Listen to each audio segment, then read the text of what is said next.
Bom dia, segundo C. Muito bem, a gente tá trabalhando aqui.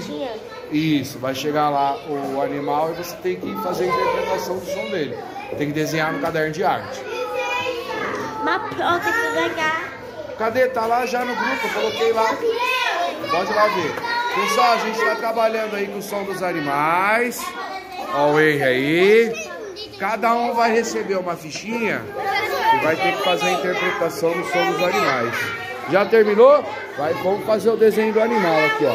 Tá vendo? Cada um vai ter que fazer o seu desenho do animal e interpretar o som. Pessoal! Oi! Ó o Wesker, dá tchau, Wesker. Dá tchau. Todo mundo preparando aí as fichas. Olha lá, ó. Ó o grupo da mesa azul.